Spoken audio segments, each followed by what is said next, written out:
ایک سوال پوری دنیا کے مسلمان کے ذہن کے اندر اس وقت گردش کر رہا ہے. اب جو بات عرض کرنے جا رہا ہوں عقیدے کی پختگی اور ایمان پر ثابت قدمی کے لیے اس بات کو ذہن کے اندر رکھنا بے پناہ ضروری ہے. اور جو بات اس وقت پوری دنیا کے مسلمان کے ذہنوں میں گردش کر رہی وہ بات کون سی ہے؟ یار ہم کلمہ پڑھنے والے ہیں لیکن مال کے اعتبار سے تو ہم بہت کمزور ہیں. لیکن کافروں کو دیکھو، مشرکین کو دیکھو، یہود و نصارہ کو دیکھو، ان کے پاس کتنا مال ہے. جب ہمارا دین سچا ہے، ہمارا مذہب سچا ہے، تو پھر ہم فاقے میں زندگی کیوں گزارتے ہیں؟ تنگ دستی میں زندگی کیوں گزارتے ہیں؟ ہمارے پاس مال کی فراوانی کیوں نہیں؟ اور بہت سارے دنیا دار لوگ اس طریقے کی بات بھی کہتے ہوئے مسلمان دکھائی دیتے ہیں. آپ اتنی نماز پڑھتے ہو لیکن آپ کی حالت دیکھو. اور معاذ اللہ کہتے ہیں یار اپنے تو بس چلتی ہے اپنی زندگی لیکن دیکھو سب کچھ ہے ہمارے پاس. آپ حلال و حرام کا خیال کرتے ہو لیکن آپ کے پاس یہ پرابلم ہے. ہم تو سب کچھ جو ملا لیکن ہماری حالت دیکھو. بیماریاں آپ کے گھر پر، تنگ دستی آپ کے یہاں پر، پریشانیاں آپ کے یہاں، ہمارے یہاں کچھ بھی نہیں. تو لاشعوری طور پر آدمی کا قدم پھسل جاتا ہے اور غیروں کو مالدار دیکھ کر آدمی سوچتا ہے کہ وہ کتنے اچھے ہیں، کتنے سکون میں ہیں، اور ہماری حالت یہ. اس کا جواب قرآن نے دیا ہے. اس کو سمجھو.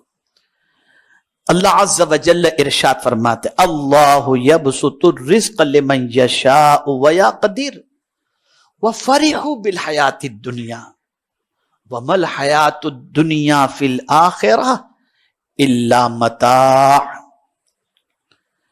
میرے پیارے آقا صلی اللہ تعالی علیہ وسلم کے پیارے دیوانوں، اللہ عز و جل ارشاد فرماتا ہے اللہ جس کے لیے چاہے رزق کشادہ اور تنگ کرتا ہے، اور کافر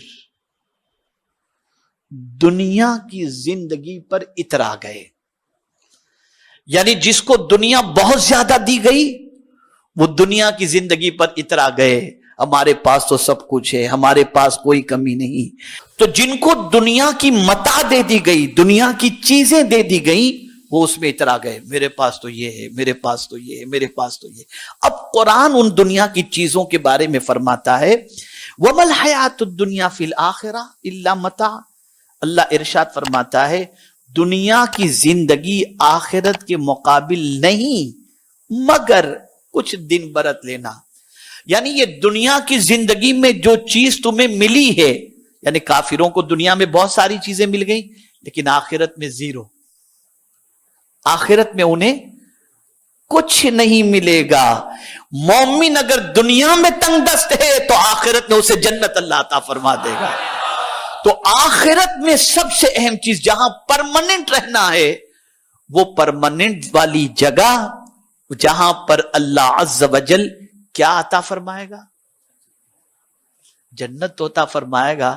اب ایک بات عرض کروں گا آیت کی روشنی میں تو آپ کا ایمان تازہ ہو جائے گا. آپ دنیا میں جو چیز چاہتے ہیں وہ آپ کو شاید نہ ملے، ہے نا. آپ چاہتے ہیں بنگلو ہو، گاڑی ہو، نہیں ملتی.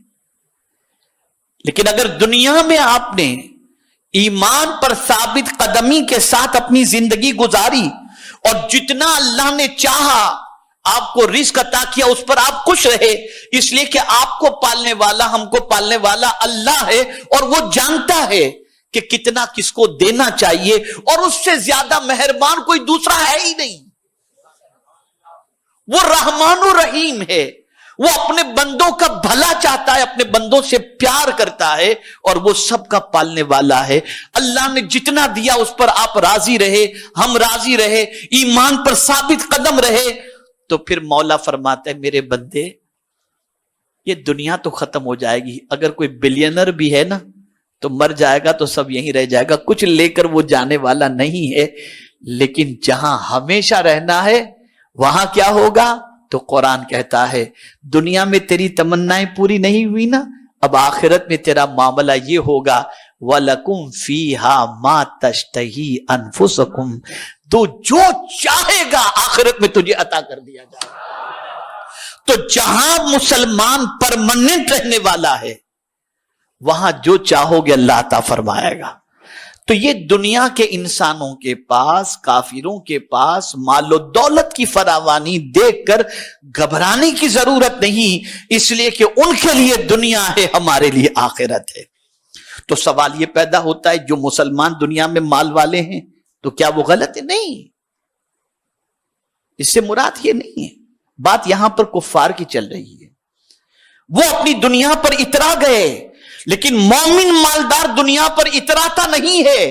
مومن مالدار تو دنیا کے ملنے پر اللہ کا شکر ادا کرتا ہے اور اس دنیا سے آخرت کو سنوارنے کی کوشش کرتا ہے، جیسا کہ قرآن میں اللہ نے فرمایا ان اللہ اشترى من المؤمنین انفسهم واموالهم بان لهم الجنہ، کہ بے شک اللہ نے مومنوں کے مال اور جان کو خرید لیا جنت کے بدلے میں۔